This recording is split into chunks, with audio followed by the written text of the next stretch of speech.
Isa na namang araw ng pasukan sa Tokyo, Japan, at si Makoto Masumi, isang tipikal na Japanese high school na mag-aaral, ay nakikita sa pagsasanay sa archery pagkatapos ng klase. Umuwi siya pagkatapos ng pagsasanay at pagkalipas ng ilang oras, naliligo at nagbabasa ng bagong libro. Inaantok siya at maihiga sa kanyang kama upang matulog nang biglang sa inilipat siya sa isang lugar na puno ng mga bituin. Si Makoto ay lumulutang, naghahanap ng anumang indikasyon ng kanyang silid. Si Tsukuyomi, ang Diyos ng buwan, ay dumating sa kanya at sinabi sa kanya na siya ay tinawag upang tuparin ang pangako ng kanyang mga magulang na ibigay ang isa sa kanilang mga supling upang ipatawag sa ibang kaharian. Tinanong ni Makoto kung bakit kailangan niyang gawin ito, at ipinaliwanag ni Tsukuyomi na ang kanyang mga magulang ay mula rin sa ibang planeta bago siya ipanganak. Nakiusap sila sa Diyosa na dalhin sila sa Earth bilang kapalit ng pagpapasakop ni Makoto sa Diyos pag siya ay umabot sa wastong edad. Nagpakita lamang si Tsukuyomi kay Makoto upang mapanatili ang kanilang usapan. Matapos marinig ang lahat ng ito, tinanggap ni Makoto ang kanyang kapalaran at hinayaan si Tsukuyomi na gawin ang gusto niya. Ipinadala ni Tsukuyomi si Makoto sa ibang lugar kung saan nakakuha siya ng mga katangihan at kapangyarihan ng isang bayani. Dinala ni Tsukuyomi si Makoto upang bisitahin mismo ang mapusok na Diyos pagkatapos ibigay ang lahat ng mga kakayahan na kailangan ni Makoto upang umiral sa kabilang mundo, kabilang ang magic. Nang dumating si Makoto sa kwarto ng Diyosa, kinukutya niya ito at ipinagkaloob sa kanya ang kapangyarihang magsalita ng anumang wika maliban sa tao. Nang matapos ang Diyosa sa kanyang kakilakilabot na gawa, ipinadala niya si Makoto sa bagong mundo. Lumitaw si Tsukuyomi sa hangin at pinapanatili siyang lumulutang habang bumababa siya ng libu-libong talampakan patungo sa bagong planeta. At nagbahagi ng ilan pang mga payo tungkol sa mga kakayahan ni Makoto sa kanya bago dahan-daang pinakawalan siya sa kabilang mundo. Nang tumayo si Makoto, natagpuan niya ang kanyang sarili sa isang kaparangan. Sinimulan niya ang kanyang paghahanap para sa sibilisasyon at gumugol ng 3 araw na pag-alagala sa mga kaparangan. Handa na siyang sumuko nang may narinig siyang humihingi ng tulong. Sinusundan niya ang tunog upang matuklasan ang isang baboy na kahawig ng isang orc at handa ng lamunin ng isang halimaw na may 2 ulo. Tumakbo si Makoto at madaling nawasak ang halimaw, na iniligtas ang orc na nagtatangkang tumakas. Lumapit sa kanya si Makoto at nagpakilala. Kinikilala niya ang kanyang pangamba sa kanyang mga kakayahan at pinapakalma siya. Kapag siya ay kumalma na, ipinakilala ng orc ang kanyang sarili bilang si Emma at sinabi sa kanya ang tungkol sa kanyang kalunod-lunos na pag-iral. Siya ay isasakripisyo sa isang great dragon sa loob ng ilang araw. Nararamdaman ni Makoto ang kanyang kaaya-ayang aura at piniling iligtas siya sa pagiging sakripisyo sa great dragon. Sinamahan niya siya sa kanyang nayon at binigyan si Makoto ng pagkain, ngunit kumakain siya na parang baboy. Sinisigurado ni Emma na patuloy siyang maghain ng pagkain habang tinatapos niya ito. Pinagmamasdan ni Makoto si Emma gamit ang isang levitation spell upang ilipat ang mga bagay sa paligid habang kumakain ng kanyang steak. Siya ay nagtatanong tungkol dito, at siya ay tumugon na ito ay magic lamang. Pagkatapos ay hiniling ni Makoto na turuan siya ng magic, at pumayag naman ni Emma. Pagkatapos niyang kumain, dinala ni Emma si Makoto sa isang lokasyon at ipinakita sa kanya kung paano gumawa ng fireball. Ipinakita niya at inanyayahan si Makoto na subukan ito. Kapag ginawa niya ito, pinakawalan niya ang pinakamalakas na fireball, na nagdulot ng isang dent sa kanilang kuweba. Pagkatapos ay sinubukan ni Emma ang kanyang magic level at nadismaya nang matuklasan na ito ay level 1 pa lang. Umalis si Makoto sa Orc Village kinabukasan pagkatapos magpadala ng mensahe kay Emma, na nangakong hahanapin at papatayin ang Great Dragon para hindi na kailangang masakripisyo si Emma. Naglalakad siya sa mga kaparangan, huminto para sa isang maikling pahinga bago magpatuloy sa kanyang paghahanap. Pagkatapos ay ginamit niya ang kanyang mga kapangyarihan upang gumawa ng isang nagninangas na palaso at isang pana. Pagkatapos ay nagpaputok siya ng nagninangas na palaso sa isa sa mga altar ng mga acolyte ng Great Dragon, na nilipol ang mga deboto doon. Ang mga mananampalataya ay namamatay at nagiiwan ng matangkad na ulap sa likuran nila. Ang dakilang dragon na si Shen ay dumating upang labanan si Makoto. Si Makoto, na dati nang nakakita sa karamihan ng mga welga, ay umiiwas sa lahat ng atake at binugbog ang dragon gamit ang isang barrage ng mga nasuntok. Matapos tapusin ang kanyang mga suntok para sa araw na iyon, inilagay ni Shen si Makoto sa kanyang kilalang memory box at sinuri ang mga alaala ni Makoto. Naalala niya si Makoto na nanginginig sa kanyang pantalon nang anyayahan siya ng isang batang babae, si Hasegawa. Napatawa si Shen sa kahihiyan ni Makoto at nakita ang iba pang alaala ni Makoto. Naiintindihan ni Makoto na siya ay nasa isang genjutsu at ibinalik ang sarili sa realidad. Siya ay may mas mahusay na kaalaman sa kanyang mga kakayahan at bumuo ng isang chronosphere sa paligid ng kanyang sarili. Ginagamit niya ang lakas na ito para masira ang mga memory box ni Shen at maghanda para sa ikalawang round. Kumunat si Shen at nagmakaawa sa kanya na tumawag ng ceasefire. Pagkatapos pumayag ni Makoto sa ceasefire, hiniling ni Shen kay Makoto na gumawa ng kontrata sa kanya. Si Makoto ay tumatagal ng ilang sandali upang isaalang-alang ito, ngunit ang pagiging mapanghikayat ni Shen ay nagpakumbinsi sa kanya na tanggapin ang mga tuntunin at kondisyon sa loob ng ilang minuto. Si Shen ay pumasok sa isang kasunduan kay Makoto at naging tagapaglingkod niya. Sa pagkakataong ito, siya ay nagiging isang kaibig-ibig na pangunahing tauhang babae na may kaakit-akit na pisikal na katangian. Tinanong ni Makoto si Shen kung bakit siya nag-aanyong tao. Ipinaliwanag ni Shen na ito ay dahil nanalo siya sa kanilang laban, ang batas ay nag-aatas sa natalo na kunin ang anyo ng kanilang bagong amo sa sandaling maitatag ang kontrata. Tinanong ni Shen ang kanyang amo kung maaari niyang dalhin siya sa isang lugar pagkatapos ng kaunting talakayan.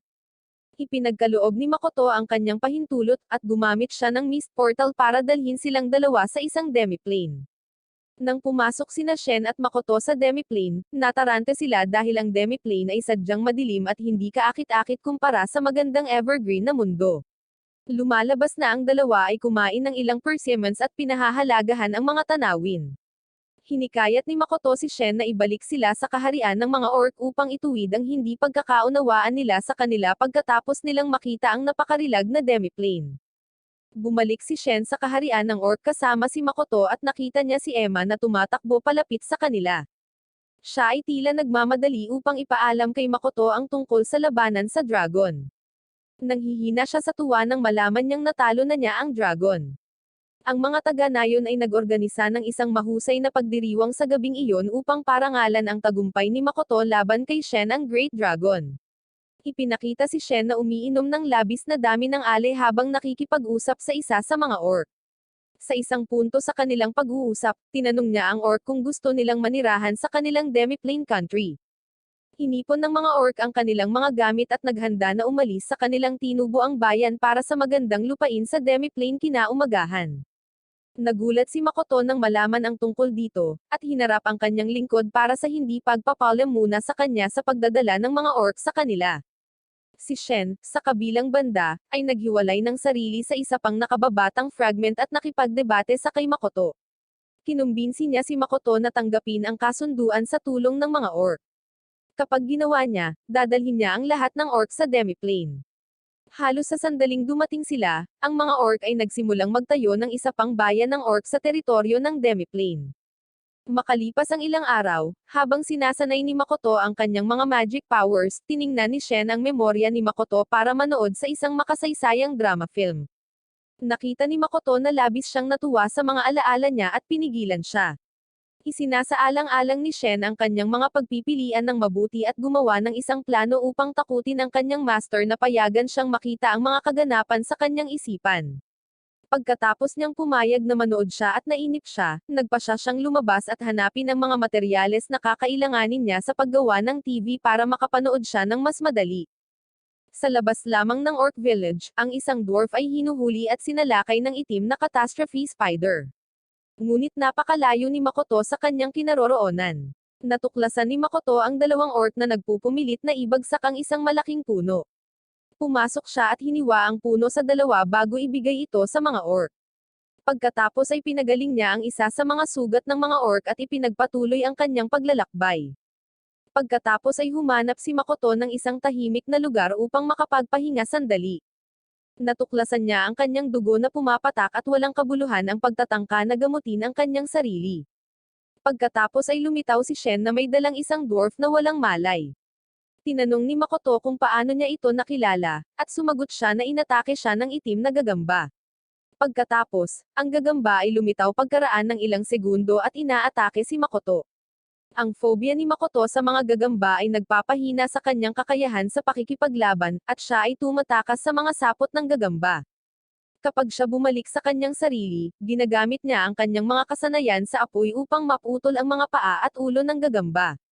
Sa kanyang pagkamangha, ang gagamba ay patuloy na muling nabuhay at lumakas. Nakuha ng gagamba si Makoto sa isang puno at sinimulang sipsipin ang dugo nito sa isang punto sa panahon ng pakikibaka. Biglang naging seryoso si Makoto, at siya ay nagbago para takutin ang gagamba. Sinunog niya ang gagamba sa isang pag-atake bago bumagsak sa pagod.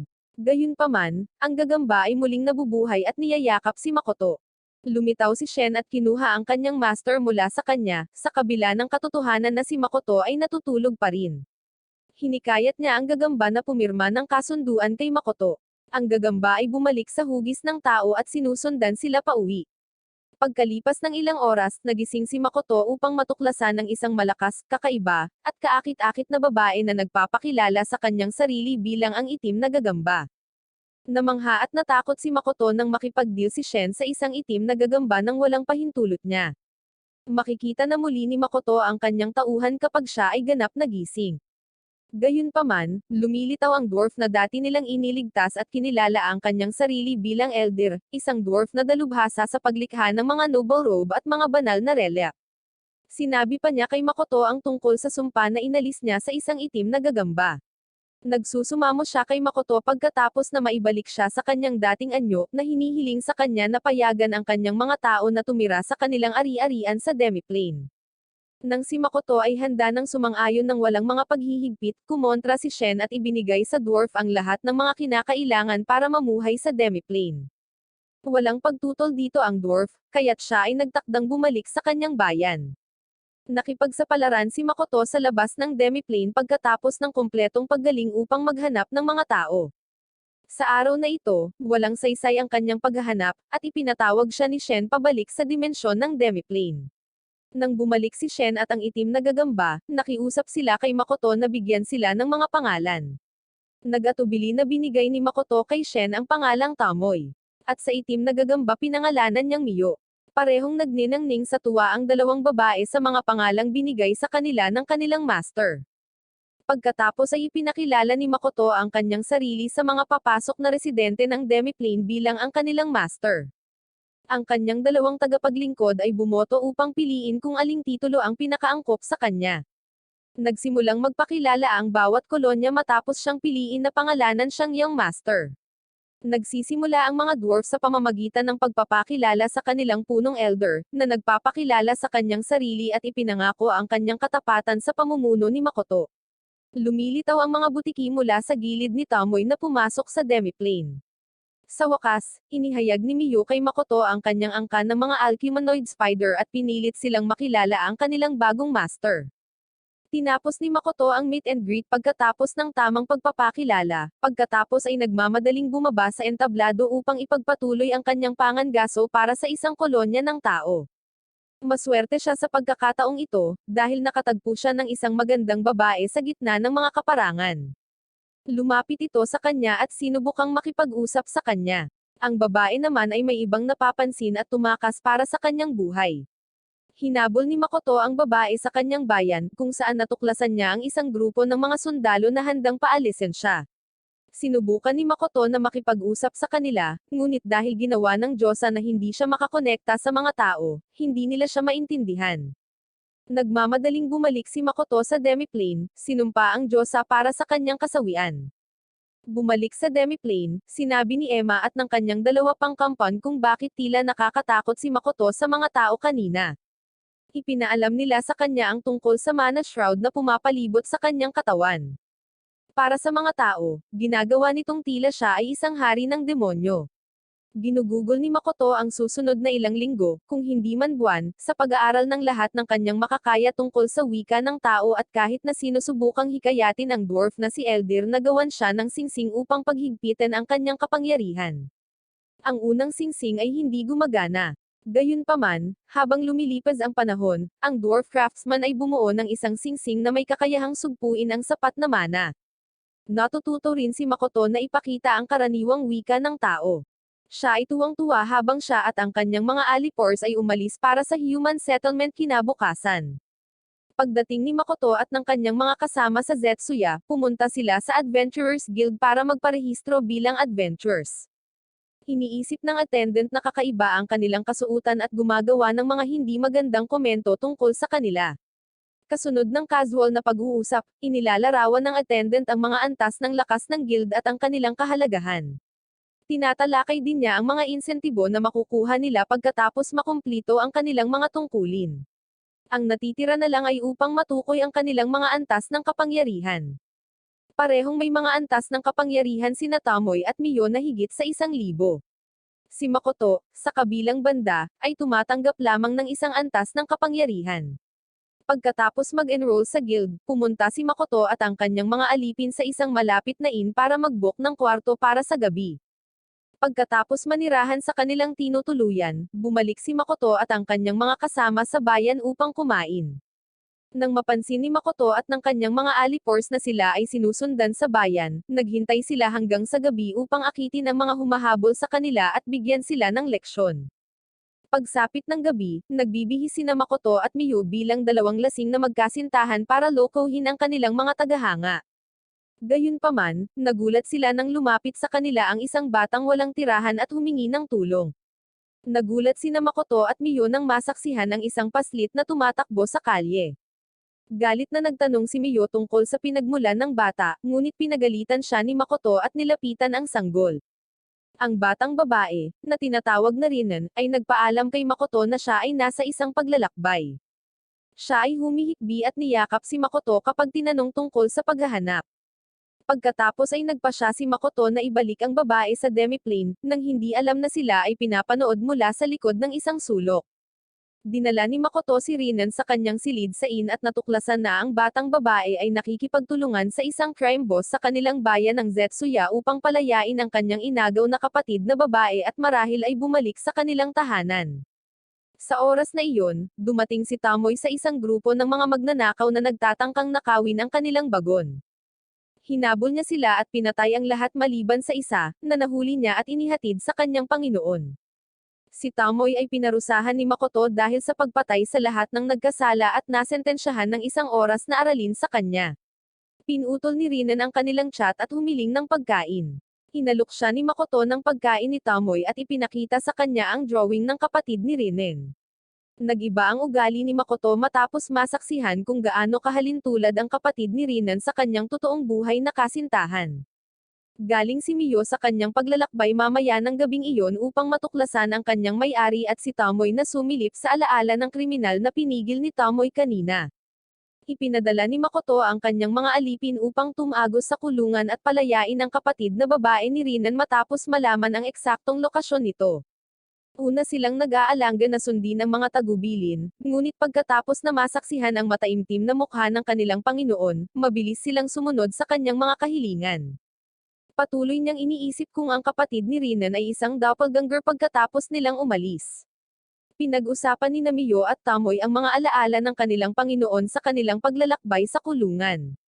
Naiinggit si Miyo sa kakayahan ni Tamoy na masulyapan ang mga alaala ng kanilang Panginoon nang walang kahirap-hirap. Sina Makoto at Rinan ay sumakay sa kanilang kariton patungo sa bayan kinaumagahan upang ipamahagi ang ilang mga paninda. Sa paglalakbay doon, ikinwento ni Rinan kay Makoto ang kanyang paghikbi kung paano sila nahulog sa kamay ng pinakamalakas at mapagmataas na adventurer ni Zetsuya.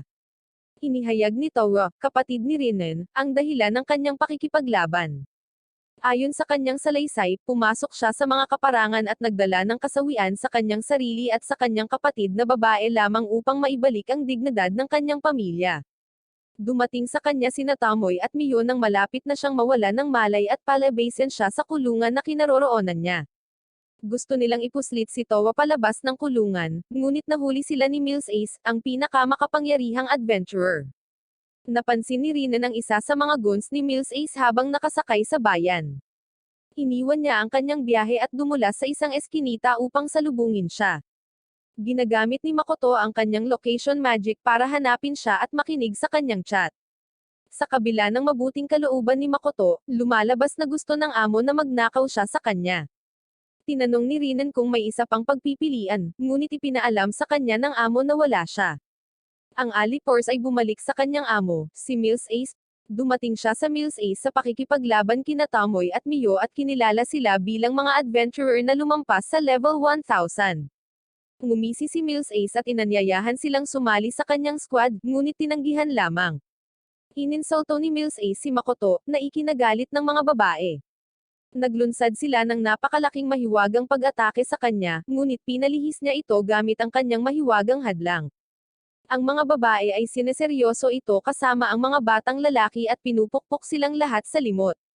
Kapag natapos na sila, natuklasan nila na nawasak na nila ang halos kalahati ng Zetsuya.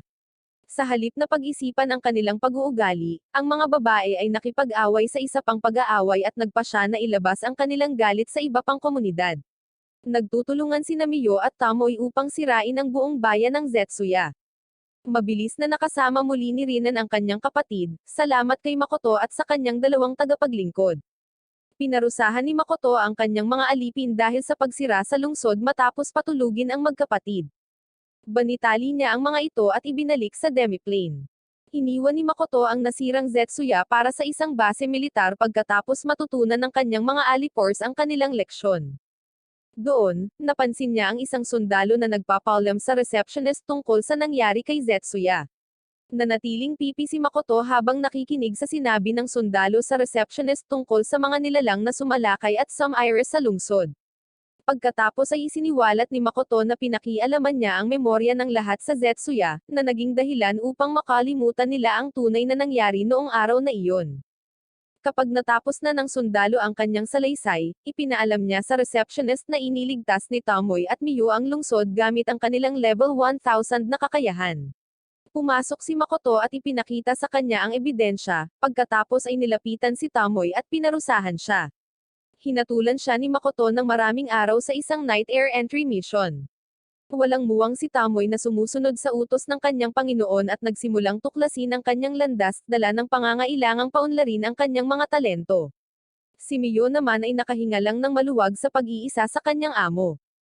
Ikinwento ni Rinan ang kanyang mga emosyon para kay Makoto sa paglalakbay pabalik sa demiplane. Binaliwala ni Makoto ang usapan at nagpatuloy sa pagsakay sa kalisya hanggang sa makarating sila sa isang kayag ng napakalaking bubuyog. Ibinigay ni Makoto ang gawain kay Mio, na nagpadala ng buong kayog sa wala pang 1 minuto. Ang mga turista ay bumaba sa kalisya at nangongolekta ng mga bagay mula sa mga bubuyog. Ipinagpapatuloy nila ang kanilang paglalakbay ng ilang araw, nagkakampo sa gabi at natutulog tuwing sila ay pagod. Sila ay tumakbo sa ilang mga nilalang pagkatapos ng 3 araw. Nakiusap si Makoto kay Mio na bantayan sila, ngunit tumanggi si Mio at hiniling na ang kanyang amo mismo ang gumawa nito. Nalaman ni Makoto ang mahihinang lugar ng mga demonyo mula sa mga taong nakapaligid sa kanya at bumaba upang tapusin ang mga ito. Dahil level 1 adventurer siya, inaasahan ng mga manlalakbay na mamatay siya dahil sa sobrang hina niya. Si Makoto, sa kabilang banda, ay nagtataka sa lahat sa pamamagitan ng pagpapadala ng lahat ng mga halimaw sa loob ng ilang segundo. Ang mga pasahero ay bumalik sa kalisya at nagsimulang mang-alap ng mga panindang ibebenta sa palengke. Dumating sila sa Chij pagkatapos makuha ang mga kinakailangang kalakal. Nagparehistro si Makoto at ang kanyang squad bilang mga adventurer at naghahanap ng anumang hindi pangkaraniwang gawain doon. Nakahanap siya ng isa mula sa Rembrandt Trading Company at nalaman niyang nangangailangan sila ng ilang ruby eye monster. Agad niyang kinokolekta ang mga labi ng mga turista, nakipagpalitan ng impormasyon sa pakikipag-ugnayan sa kanila, at umalis.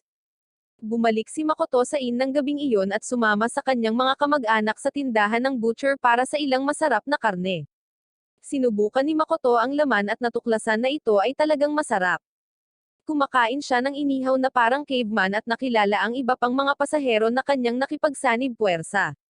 Ang lasing na alchemist ng team ay si Hazel, ang gunner ay si Luisa, at si Ranina ay ang priest knight na humamon kay Makoto sa isang arm wrestling at natalo sa unang pagkakataon sa kanyang buhay. Si Mio naman ay nag-aalala lang na mangolekta ng mas maraming karne para sa kanyang sarili at sa kanyang may-ari. Ipinaalam ni Luisa kay Makoto ang tungkol sa mga kakilakilabot na kwentong narinig niya tungkol sa Rembrandt firm pagkatapos ng mga pagpapakilala. Kinabukasan, bumalik si Makoto sa demiplane kasama si Mio upang magtatag ng isang negosyong pangkalakalan. Tutol si Emma sa panukalang ito at ipinaalam sa kanya. Tiniyak sa kanya ni Makoto na muling isasaalang-alang niya ang pagtatatag ng kumpanya doon at pagkatapos ay magsisimulang maghanap tungkol sa Demiplane. Nalaman niya ang mga bagong tirahan ng mga duwende, orc, at dwarf. Nalaman din niya na nagpapatayo sila ng palasyo para sa kanya. Sa puntong iyon, tumakbo ang dwarf sa kanila at hinihimok si Makoto na puntahan ang natatanging baluti na ginawa ng mga duwende para sa kanya. Tumanggi si Makoto na pumili ng isa pagkatapos suriin silang lahat. Handa na siyang sumuko hanggang sa mapansin niya ang isang full-on na coat at pantsuit na maaaring magpalit ng kulay at mapabuti ang kanyang kapangyarihan. Nagsuot siya ng mga damit at nagsimulang makipagkarera sa paligid na masaya. Lumabas si Makoto sa Demiplane at naglakad papunta sa Rembrandt Trading Company kinabukasan. Kasabay nito, ang mga adventurer ng Guild Line ay naghahangad na matuklasan kung sino ang nagkukunwaring bagong tao na ito. Natuklasan niya na ang individual ay si Makoto at nangakong aalisin siya sa lalong madaling panahon. Ang kinatawan ng Rembrandt Trading Company ay nakikipagpulong kay Makoto sa bahay ni Patrick Rembrandt at nalaman ang tungkol sa kanyang nakaraan, kabilang ang katotohanan na siya ay isang level 1 adventurer na walang karanasan. Tinatalakay ng Makoto ang kanilang mga ambisyon na pagsamahin ang kani-kanilang mga negosyo sa pangangalakal upang magtrabaho patungo sa isang ibinahaging layunin. Dahil sa kanyang posisyon, tinanggihan ni Patrick ang kahilingan at ibinasura ang kapangyarihan at kakayahan ni Makoto.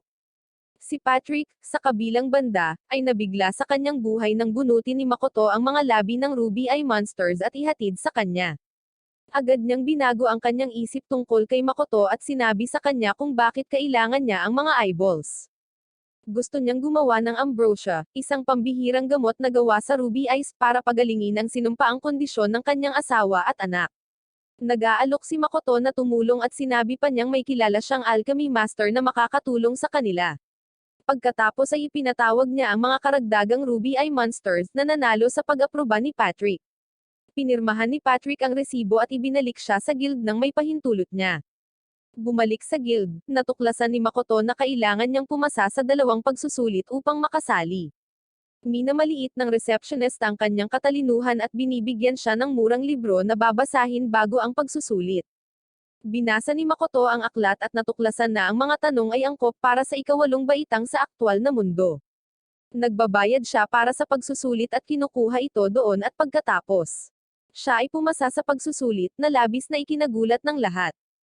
Talagang namangha si Makoto sa kung gaano kasimple ang mga tanong, dahil mas simple ang mga ito kaysa dati.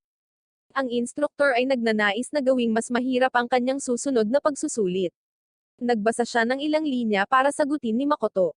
Isinasaalang-alang ni Makoto ang mga pangyayari at mga supply na bagay na mayroon na siya na may katumbas na halaga sa mga hiniling ng instruktor upang makapasa sa kanyang susunod na pagsusulit. Nanghuhuli si Tamoy ng malalaking alimango sa kalagitnaan ng gabi at ibinalik ang mga ito sa Demiplane. Tumakbo ang isa sa mga orc upang ipaalam sa kanya ang tungkol sa pagkakita kay Miyo sa memory vault ni Makoto habang siya ay kumakain. Tumakbo si Tamoy patungo kay Miyo, iniisip ang mga karumal-dumal na bagay na maaaring ginagawa ni Miyo sa mga alaala ng kanyang amo. Mukhang tumutulong si Miyo sa pagsasali ng mga alaala ng kanilang master.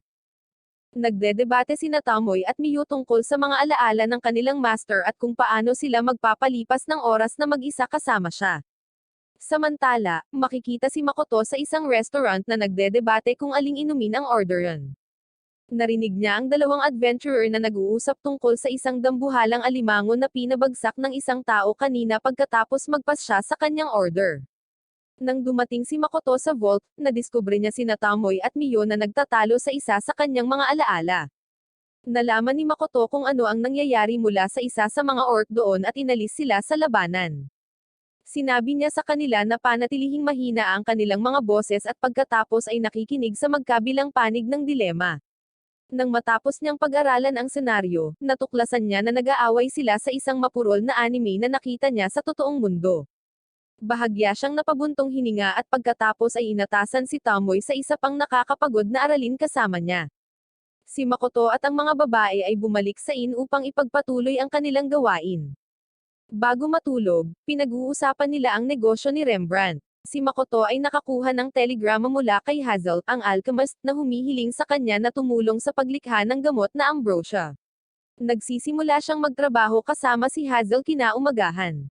Pinagmamasdan sila ng isang babae at ng kanyang mga alipors mula sa isang sulok habang binabagtas nila ang mga lansangan na nagbabalak na sirain ng Rembrandt's Trading Company. Si Patrick Rembrandt at ang kanyang mayordomo na si Morris ay ipinakitang pinahihirapan ng isang biktima hanggang sa mamatay ito sa kanilang mga kamay makalipas ang ilang araw. Nang maglaon, dumating sina Makoto at Hazel sa estate upang simulan ang produksyon ng gamot ng ambrosia. Si Hazel ay may malamig na paa dahil siya ay nasa presensya ng isang napakalakas na tao. Si Rembrandt naman ay pinapakalma siya habang papunta sila sa lab para simulan ang paggawa ng gamot. Inilarawan ni Rembrandt ang buong pamamaraan kay Hazel at binibigyan ng pahintulot ang alchemist na simulan ang synthesis gamit ang incantation. Tumutulong si Makoto sa pagpapaikli ng incantation dahil masyadong mahaba ito. Nang matapos siya, sinimulan na nilang gawin ang gamot. Nananatili sa kanila si Morris sa buong pagsubok hanggang sa magawa ang unang dosis ng gamot. Pagdating nila sa sala, nakita nilang sugatan si Rembrandt. Si Makoto, na naguguluhan, ay nagtanong kay Rembrandt kung ano ang nangyari, at sinabi niya sa kanya na sinalakay siya ng kanyang mabangis na asawa at mga anak noong sinusubukan niyang ihatid ang gamot sa kanila. Kinikilala ni Makoto na maaaring problema ang kanilang pagiging agresibo, kaya inutusan niya si Rembrandt na dalhin siya sa kanyang asawa at mga babae. Unang minamaliit siya ni Rembrandt ngunit sinabi sa kanya ni Makoto na hindi siya matatalo ng anumang sinumpa na mga hayop. Hinakay ni Rembrandt si Makoto sa kanyang mga pribadong silid. Si Makoto ang unang humarap sa kanyang asawa. Itinali niya siya, gayunpaman, at inilagay ang gamot sa kanyang lalamunan. Mabilis na gumaling ang babae. Ganoon din ang ginagawa niya sa pangalawang anak na babae at mabilis itong napagaling. Nang maabot niya ang ikatlong anak na babae, natuklasan niya na pinananatili pa rin ito ang ilan sa kanyang pagkatao, habang binabalaan siya ng anak na babae na layuan siya. Hinawakan siya ni Makoto at pinagaling habang hinahampas siya. Personal na pinupuri ni Rembrandt si Makoto at hiniling ang kanyang tunay na pagkatao pagkatapos pangalagaan ang kanyang pamilya. Tinitiyak sa kanya ni Makoto na siya ay katulad ng iba pang explorer. Ipinakitang muli ni Rembrandt ang kanyang pasasalamat at pinayagan siyang umalis ng bahay. Si Makoto ay tumakbo sa kanyang dalawang sutil na katulong habang sila ay nag-uusap at naghahabulan. Si Lame at ang kanyang mga alipors ay naglunsad ng hindi inaasahang pag-atake sa grupo. Sa kabutihang palad para sa kanila, nakilala ni Makoto si Lame bago siya umatake at umiwas sa pag-atake. Pagkatapos ay tinanong niya siya kung ano ang dapat niyang gawin sa sitwasyong ito, dahil nakipag-ugnayan na si Lame sa kanyang mga tropa na nakatago sa kakahuyan. Una at pinakamahalaga, hiniling ni Makoto na umalis si Miyo sa labanan sa lalong madaling panahon upang maiwasan ang nakakagambala kay Tomoe habang nakikipaglaban. Si Miyo ay sumunod at umupo sa labas ng laban. Tuwang-tuwa si Tomoe at naghanda para sa labanan. Unang nagwelga ang mga sundalo ni Lame, at nagawang iwasan ni Makoto silang lahat. Si Tomoe naman ay naghihintay ng tawag ng kanyang amo. Nang sa wakas ay binigyan niya siya ng go-ahead upang magsimulang makipaglaban, sinisira ni Tomoe ang karamihan sa kanila sa loob ng ilang segundo. Naiwan ngayon si Lame at ang kanyang mga alipors. Sinubukan ng alipors na tumakas sa labanan, ngunit pinigilan siya ni Makoto. Sinimulan ni Miyo at Tomoe ang kanilang pagtatanong nang mahuli sila. Hinahanap ni Tomoe ang mga alaala ni Lame at natuklasan ng isang orphanage bilang isa sa mga pinakamahalaga. Nang madiin, inamin ni Lame na ang kanyang panig ang may pananagutan sa pagdudulot ng sakit na sumpa sa pamilya ni Rembrandt. Hindi nilayon na maging ganito kasama ang mga bagay dahil gusto lang nilang turuan si Rembrandt ng leksyon sa pagiging isang kakilakilabot na employer. Si Makoto ay nag-double check sa kanyang kwento at pinabalik siya upang alagaan ang kanyang mga nasugatan na kaibigan. Dinaluhan ni Lame ang kanyang mga kaibigan bago bumalik sa Rembrandt Mansion para humingi ng tawad. Tinanggap ni Rembrandt at ng kanyang mayordomo ang kanyang paghingi ng tawad at sinentensyahan siya. Tiniyak ni Lame sa kanila na aalis siya sa guild sa lalong madaling panahon. Kasunod nito, nakipagkita si Tomoe kay Lame sa bahay ampunan na ipinangako niyang protektahan at nakiusap sa kanya na kumilos bilang isang especially iya para sa kanya. Sa palagay ni Lame ay katanggap-tanggap at kapaki-pakinabang sa kanya ang alok ni Tomoe, kaya't kinuha niya ang posisyon ng walang pag-aalinlangan at nagsimulang magtrabaho kaagad. Ibinigay sa kanya ni Tomoe ang kanyang unang sweldo, 1,000 piraso ng ginto. Nang matapos na siya, dumiretso siya pabalik sa Rembrandt Mansion para alamin kung anong kakilakilabot na mga plano nila. Narinig niya si Rembrandt at ang butler nito na nagbabalak na tiktikan si Makoto at mabilis na umalis. Si Makoto at ang kanyang mga alipors ay bumalik sa demiplane para lamang matuklasan na sila ay pananatiling abala ng ilang panahon. Sa panahon ng tanghalian, nalaman ni Makoto mula kay Emma na ang orc at mga mandirigma na sumasailalim sa pagsasanay sa demiplane ay hindi nasisiyahan sa kanilang mga kapangyarihan. Tila naniniwala sila na hindi nila magagawang makipagkumpetensya kay Makoto at sa kanyang mga alipors sa mga tuntunin ng kapangyarihan. Sinisisi sila ni Tamoy sa kanilang mga aksyon at nakipagdebate muli kay Miyo na hindi mahilig sa kanyang mga komento. Nakialam si Makoto at inutusan sina Miyo at Tamoy na makipag-usap sa mga orc at lizardmen, ayon sa pagkakabanggit. Kapag sila ay tapos na, si Makoto at ang kanyang mga alipors ay pumunta sa isang kalapit na kakahuyan upang makinig sa ilang mga orc na nagsasaya sa isang picnic. Habang nag-aalala ang mga orc na masyadong malakas ang kanilang master para kontrolin at talunin, kinumpirma niya ang kanyang mga alalahanin.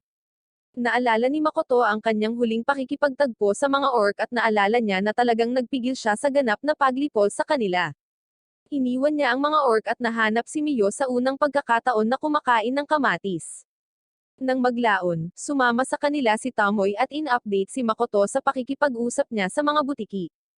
Ipinaalam niya kay Makoto na ang mga butiki ay natatakot na magtrabaho at magsanay sa mga orc. Habang isinasaalang-alang ni Makoto ang isang solusyon, si Tamoy ay may ideya at nagpa siya na subukan ito sa kanilang susunod na pagpupulong sa mga orc at lizardmen. Inilalagay ni Tamoy ang dalawang pinakamakapangyarihang mandirigma mula sa bawat tribo laban sa isa't isa. Ang Aga race ay sumisimbolo sa mga orc, samantalang si Lidi ay kumakatawan sa mga butiki.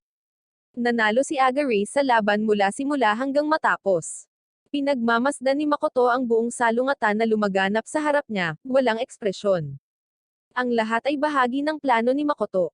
Kasunod ng labanan, hinarap ng dalawang mandirigma ang kanilang Panginoon. Si Makoto ang unang nagsalita, na hinihikayat ang mga manunood na isantabi ang kanilang mga pagkakaiba at magtulungan upang maging mas malakas. Pagkatapos nito, isasagawa ang isang laban sa arena kung saan ang isang random na miyembro ng isang angkan ay sasabak sa isa pa.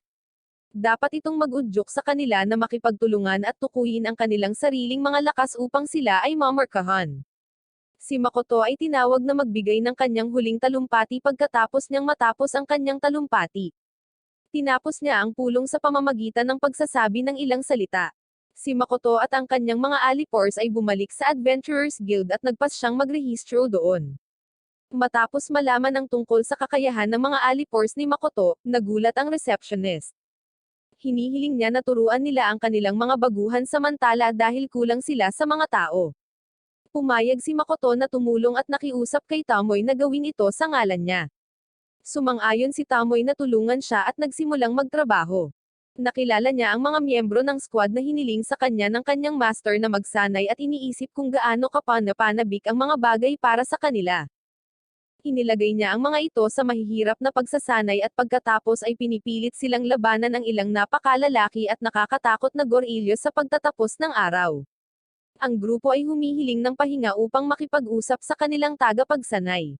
Naglagay si Tamoy ng harang sa pagitan ng mga gorilyo at inutusan ang kanyang mga mag-aaral na lampasan ang kanilang mga pagkukulang at magtulungan upang talunin ang malalaking gorilyo.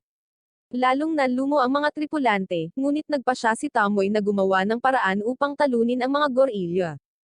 Inutusan niya si Hazel na mag-set up ng maputik na bitag ng tubig, si Luisa na mag-iniksyon ng nakakaparalisadong lason sa putik, at ang Archer na magpalabas ng mga palaso sa mga gorilyo.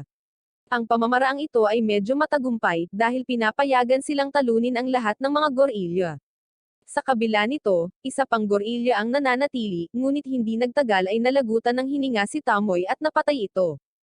Kapag sila ay tapos na, sila ay pumunta sa susunod na site at talunin ang mga bakulaw na kanilang nakatagpo. Ipinaalam ni Tamoy sa kanyang squad na papasa lamang sila sa kanyang pagsubok bilang mga marangal na explorer kung makakagawa sila ng plano at ibababa ang isang kuwebo na puno ng masasamang bakulaw.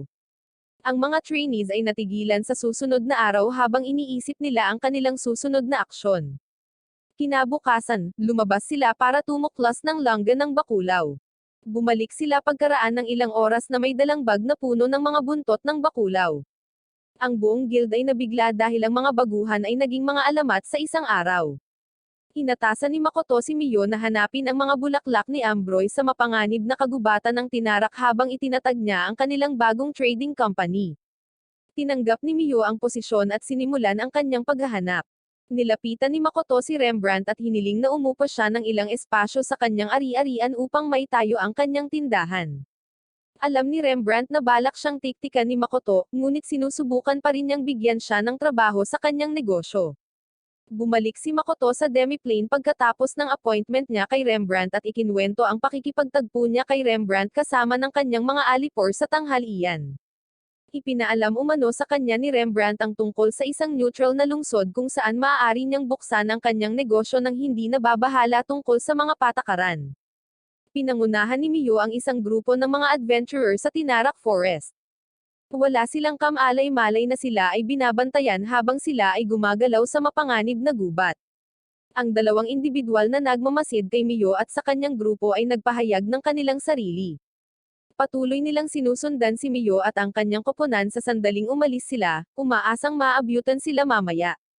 Samantala, nagpa-party ang pamilya ni Makoto para gunitain ang pagkakatatag ng Makoto's Trading Company.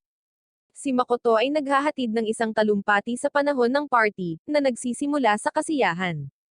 Ang fragment ni Tamoy ay nagpapakain sa kanya ng pagkain, at tinapik niya ito sa ulo. Nararanasan ni Tamoy ang parehong reaksyon sa kanyang noo dahil magkaparehas sila ng katawan.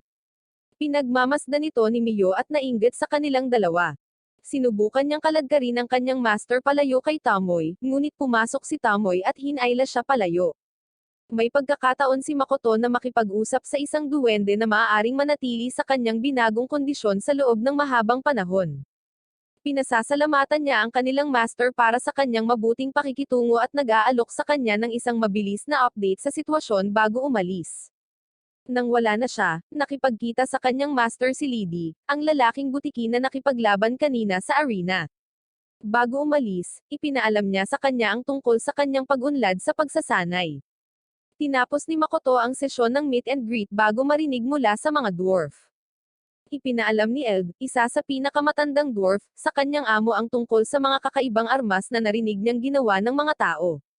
Inatasan siya ni Makoto ng gawain na bantayan ang kanilang bagong negosyo para makapag-explore siya at makalikha ng mga bagong armas para sa crew. Kasunod ng kanyang pakikipagtagpo sa dwarf, isang orc ang dumaan at pinuri ang kanyang amo sa pag-atas sa kanya ng isang kaaya-ayang gawain.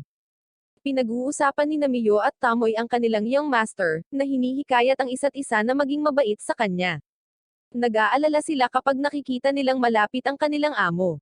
Sinundan ni Tamoy at Miyo ang pabango ng kanilang master at nadiskubre siyang nagsasanay gamit ang pana sa hanay na mabilis niyang ginawa. Nilapitan nila siya at inusisa kung paano siya nabubuhay pa. Malamang na inakala nila na patay na siya dahil tila inilipat niya ang kanyang isip sa target habang nagsasanay gamit ang pana at palaso. Pinipigilan ni Miyo ang mga luha habang ini-imagine niya ang kanyang sarili na nakakatugon sa espiritu ng kanyang amo.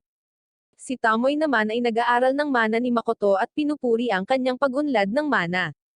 Nataranta si Makoto nang sa tingin niya ay tumigil na sa paggana ang kanyang mana engravings ring. Tinanong niya si Tamoy kung maaari niyang maramdaman muli ang aura ng Demon King. Si Tamoy naman ay ipinaalam sa kanya na wala siyang nakikitang mana sa paligid niya. Sa halip, nakikita niya ang napakalaking dami ng mana na maihahambing sa Diyosa. Bumalik si Makoto sa lungsod kinabukasan upang siyasatin ang kanyang tindahan. Gumagala siya ng walang patutunguhan sa mga kalye. Napansin niya ang isang bag na humahampas sa kanya habang naglalakad siya. Isang demi-human ang nagmamadaling kunin ang kanyang bag, nagpasalamat sa kanya, at lumakad palayo. Magkasamang pumunta sina Makoto at Miyo sa gubat ng Tinarak. Nakikita nila ang ilang baguhang explorer na sumusunod sa kanila habang papalapit sila sa mga pamumulaklak. Tinatali sila ni Miyo ng seda. Hinawakan ni Miyo ang kamay ng kanyang amo nang pumasok sila sa isang flower field at papalapit sa mga species ng bulaklak. Nakasalubong nila ang dalawang estranghero na sumusunod kay Miyo kanina at tinanong sila kung ano talaga ang gusto nila. Galit na galit si Miyo sa kanila dahil sinira niya ang magandang sandali nila ni Makoto. Nawalan siya ng kontrol at naghahanda na harapin ang dalawang tao sa harap niya. Gayunpaman, ang isa sa kanila ay nagtatanong sa kanila saglit tungkol sa kanilang amoy bago atakehin silang dalawa. Mabilis na naabsorb ni Miyo ang mana ng umaatake at tinatanggal ang kanyang pagkaakit. Nagpatawag si Makoto ng nakakasilaw na liwanag at nilipol ang mga wand ng kanilang mga kalaban. Ang mga walang karanasan na mga adventurer ay kalaunan ay tinawag sa ilusyon na lungsod na umiiral sa pagitan ng aktwal na mundo at ang demiplane. Medyo nakakalito ang mga bagay para sa kanila habang sinusubukan nilang malaman kung nasaan sila. Sa kabutihang palad, si Tomoy at ang isa sa kanyang mga shards ay naroon upang humantong sa kanila sa demiplane. Nakipagkasundo sina Makoto at Miyo sa dalawang salarin, sina Aqua at Aris, pagkatapos ng kanilang labanan. Sumang-ayon ang dalawa na dalhin si Makoto sa kanilang nakatagong nayon sa kagubatan upang makilala ang iba at makakuha ng kanilang pahintulot na makuha ang mga bulaklak ng ambrosia. Dumating sina Makoto at Miyo sa pamayanan at nakipagpulong sa konseho ng mga elder ng Forest Ogres. Habang nag-uusap sila, pumasok ang kanyang anak na si Adobo upang salubungin ang kanyang mga bisita. Ipinaliwanag nila kay Makoto kung bakit kailangan nilang manatiling nakatago sa kanilang mga kalaban pagkatapos magpakilala. Nang tanungin ni Adobo si Makoto tungkol sa kanyang pagkakakilanlan, sinabi niya sa kanya na sila ay mga mangangalakal lamang na naghahanap ng bulaklak ng ambrosia. Nagtapos ang pagpupulong na dinala si Makoto sa kanyang silid sa tabi ni Miyo. Si Makoto ay nasa kanyang silid na nakikipag-usap kay Aqua at Aris nang ang kanilang Master Mondo ay sumabog sa dingding at iniharap ang kanyang sarili kay Makoto. Nakipagkamay siya sa kakaibang merchant at naramdaman ang kanyang mahiwagang kakayahan. Galit na galit si Miyo kay Mondo dahil sa pagpigil sa mga kamay ng kanyang amo at agad siyang inatake. Samantala, nakiusap si Makoto kay Miyo na tulungan siya sa kanyang pagsisiyasat kina Adobo at Mondo dahil may hinala siyang kakaiba sa kanya. Malugod na tinanggap ni Miyo ang posisyon at lumubog sa dumi. Doon, isinasaalang-alang niya ang pag-aalala ng kanyang amo at umaasa na wala ng iba pa. Napansin niya si Mondo na naglalakad sa gubat at nagpas siyang magnakaw ng tingin sa kanya. Sinuri niya ang lalaki sa paligid at iniugnay ito sa elemento ng Earth. Sila ay tila patagong nagtatrabaho para sa isang demonyo. Pagkaraan ng ilang oras, nag-organisa ang komunidad ng isang pagdiriwang upang pasalamatan sina Makoto at Miyo sa kanilang pagbisita. Sa panahon ng party, napansin ni Makoto si Adono na biglang nakikipaglaban kay Mondo, at dumating ang isang demonyo na may itim na damit at nagninangas na mana. Nakatulog ang dalawa. Lumapit si Makoto sa demonyo at nagtanong tungkol sa kanyang kaayusan. Nagulat ang demonyo sa kakayahan ni Makoto na tiisin ang kanyang napakalaking mana. Pinili niyang gamitin ang kanyang masamang kapangyarihan para hampasin si Makoto, ngunit sinisipsip ni Makoto ang mahika at kinakain ang lahat ng mahika ng demon. Dinala ni Makoto si Tomoy sa lupa pagdating niya sa nayon. Nakatagpo siya ng mga magsasaka na tila nakalimutan na siya. Nag-aalok siya sa kanya ng ilang tip, at natuklasan niyang siya ang Great Dragon Shen. Pinayuhan naman ni Tomoy ang kanyang mga tagasunod na igalang si Makoto dahil ito ang kanyang amo. Si Makoto at ang kanyang mga alipors ay nagsimulang magtanong sa halimaw. Nang tanungin kung ano ang kanyang aktwal na layunin, ipinaalam ng demonyo kay Makoto na balak niyang maging isang grand sa malapit na hinaharap upang makapaglakbay siya sa pagitan ng mga mundo. Bahagya niyang tinutuya si Makoto at halos maputol ang leeg. Magalang na nilapitan ni Makoto ang demonyo at nakiusap na turuan siya ng masamang magic. Natigilan ng demonyo dahil wala siyang ideya kung ano ang sasabihin kay Makoto. Nakaisip si Tomoy ng isang nakakaintriga na ideya at hiniling niya sa kanyang amo na pumirma ng kontrata sa demonyo para masuportahan nila ang isa't isa. Tinulungan ni Makoto ang demonyo na maging grand kapalit ng demonyong nagtuturo sa kanya ng black magic. Sinimulan ni Makoto ang seremonya ng kontrata. Sa Demiplane, isinasaalang-alang ng mga baguhang adventurer ang pagkuha ng Demiplane's treasures. Samantala, nakumpleto ni Makoto ang kanyang bargain at ginawang isang lalaking macho ang skeleton demon. Sa kanyang bagong anyo, nagpapasalamat ang demonyo sa kanyang master para sa kanyang tulong. Isinasaalang-alang ni Tomoy na pumunta sa memory vault upang mangolekta ng ilang mga item kapag siya ay bumagsak at nagsimulang magbuga ng dugo. Naging hyper-vigilant si Makoto at nagsimulang magministeryo sa kanyang nasugatan na alipors. Tila may nagpasabog malapit sa gate. Ang kasunod na pinsala ay nagkaroon ng impluwensya sa pisikal na hitsura ni Tomoy.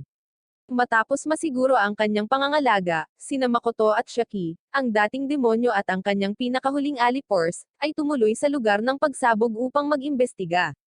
Naubusan ng enerhiya si Shaki sa kanyang paglalakbay at hiniling na payagan siya ni Makoto na gamutin ang mga nasugatan na tao. Binibigyan siya ng pahintulot ni Makoto, at ginamit ni Shaki ang kanyang mga kakayahan sa pagpapagaling upang pagalingin ang mga nasugatan na nakamamatay. Natuklasan ni Makoto ang tatlong walang malay na demi-human na nasa kakilakilabot na kondisyon. Nag-aalala siya sa kanilang kapakanan at umaasa na sila ay buhay pa. Ginagamit niya ang kanyang healing powers para ayusin at sa wakas ay buhayin ang isa sa mga nasugatang tropa. Nang matapos siya, natuklasan niya ang sarili niyang mana na lumulutang sa hangin, nagtataka kung paano ito nangyari, at dumating ang isang orc na naghahatid ng nakakatakot na balita. Ang fragment ni Shen at isang orc ay tila naroon sa oras ng pagsabog. Dumating si Makoto sa lugar ng pagsabog at natuklasan ang mga labi ng isang maze gate. Inilagay niya ang kanyang mga kamay sa tapat ng maze gate at naramdaman ang presensya ng isa pang explorer. Habang hinahawakan niya ang explorer, naalala niya ang babaeng nakabanggaan niya ilang linggo na ang nakakaraan. Kaya pala ang babae ang pumatay sa orc at sa fragment ni Shen. Naiirita si Makoto sa paraan ng pagtrato ng ginang sa sarili niyang mga demi-human kapag naobserbahan niya ang sarili at ang kanyang gang na inaabuso ang mga orc sa ilusyonaryong lungsod. Dumating siya sa harap ng nakakainis na adventurous na babae pagkatapos buksan ng isang maze gate. Bahagyang nasaktan ng ginang at natakot nang makita ang walang ekspresyon na mukha ni Makoto. Sinubukan niyang putulin siya gamit ang kanyang espada, ngunit lumapit si Makoto. Humingi ito ng paumanhin sa kanya, hiniwa ang magkabilang kamay nito, at saka hiniwa ang leeg. Si Makoto ay hindi sinasadyang umiyak matapos patayin ang bully sa unang pagkakataon. Kinabukasan, isang seremonya ng pang-alaala ang ginanap para sa orc at mga piraso ni Shen na namatay. Tila nagbabago si Makoto habang nakakuha siya ng bagong pananaw sa mundo. Ipinaalam ni Makoto sa kanyang mga alipors ang kanyang dating karanasan pagkatapos ng militar. Tumawa si Tamoy at ipinaalam sa kanya na nabasa niya ito dahil sa kanilang tiwala sa isa't isa. Nakaramdam ng inggit si Miyo sa pagkakaibigan ni Tamoy at Makoto at ipinahayag ito. Patuloy na tinutokso siya ni Tamoy hanggang sa magkaroon sila ng mainit na pag-aaway. Kinalaunan ay nakipagkita si Makoto kina Lady, Emma, at isang babae upang makakuha ng update sa kanilang kasalukuyang bansa. Naririnig niya ang lahat ng kailangan niyang marinig at nagbibigay ng mga bagong tagubilin para magawa nila. Pagkatapos ay binisita ni Makoto ang Dwarven Warehouse upang makita ang ilan sa kanilang pinakabagong armas. Pagkatapos ay nagpatuloy siya sa pagbibigay ng kanyang pakikiramay sa mga pamilya ng mga napatay na orc. Nagpa siya si Makoto na kumilos sa kapalaran ng demiplane bago sumapit ang gabi. Dinala niya ang kanyang sarili sa ari-arian ni Rembrandt upang makipag-ayos sa pagbuo ng kanyang kumpanya. Ang kanilang pagpupulong ay isang tagumpay dahil natuklasan ni Rembrandt ang isang angkop na kapirasong lupa na pagtatayuan ng kanyang kumpanya. Naghahanda din siya ng mga liham ng sanggunian para sa sino mang interesado sa pagkuha sa kanya. Pinili ni Makoto na gantihan siya sa pamamagitan ng pagtanggal ng kanyang disguise at pagsisiwalat ng kanyang tunay na mukha. Bumalik sa demiplane, nabalisa sina Tamoy at Miyo dahil ang kanilang Panginoon ay nagtagal kasama si Shaki. Hindi sila pinansin ni Makoto at nagpatuloy sa pagkain. Nang matapos sila, sinabi ni Makoto sa mga babae na naniniwala siya na ang talento ni Shaki sa pagsusuri ng mga tao ang dahilan kung bakit siya sinusundan niya. Nag-aalok siya sa kapwa niya alipors ng isang libro na babasahin upang mapabuti ang kanilang mga kasanayan. Tuwang-tuwa ang mga babae sa kanilang kasalukuyan habang binibigyan sila ni Makoto ng mga bagong responsibilidad. Balak ni Makoto na mag-enroll sa Sage Academy upang matuto ng higit patungkol sa mga tao habang siya ay malayo sa demiplane sa kanyang walang katapusang pagsisikap na maunawaan ang sangkatauhan at ang Diyosa. Dinala niya si Shaki at bumuo ng isang mahiwagang bilog upang ipadala silang dalawa sa Sage Academy makalipas ang ilang oras. Sa kasamaang palad para kay Makoto, ang Diyosa ay may iba pang mga ideya, dahil ginamit niya ang bilog upang ilipat siya kaagad sa isang larangan ng digmaan. Nang dumating ang dalawang mandirigma, hiniwa nila ang dalawa niyang daliri sa kanyang mga kamay. Pinakalma ni Makoto ang sarili matapos salakayin at maingat na suriin ang kanyang mga kalaban. Nakilala niya ang hindi kapani-paniwalang kapangyarihan ng dalawang mandirigma at gumawa siya ng diskarte para harapin ang mga ito nang hindi pinaglalaroan ang mga ito. Si Sofia, ang pinakamakapangyarihang adventurer kailanman, ay nagsimula ng isa pang pag-atake sa kanya. Napaatras si Makoto, umiwas sa welga, at nagsimulang magtanong sa mga mandirigma. Nagtatanong siya kung bakit siya sinaktan ng mga ito. Ipinaalam sa kanya ni Sofia na sila ay mga mandirigma na nakikipaglaban sa hukbo ng demonyo laban sa mga tao. Hiniska ni Makoto ang kapaligiran na nakapaligid sa kanya gamit ang kanyang GPS spell at natuklasan ang libu-libong demonyo na naghihintay sa signal ni Sofia na umatake. Naiintindihan ni Makoto na dapat niyang labanan ang dalawang mandirigma na ito ng totoo sa pagkakataong ito. Humugot siya ng kaunting lakas mula sa kanyang mga singsing na sumisipsip ng mana at nagpaputok ng mabilis na bola ng apoy sa kanyang mga kalaban. Gayunpaman, ang pangalawang manlalaban, si Mitsurugi, ay huminto sa mga welga at bumuo ng mga foothold para sa kanyang kasama na umakyat at atakihin ang kanilang umaatake.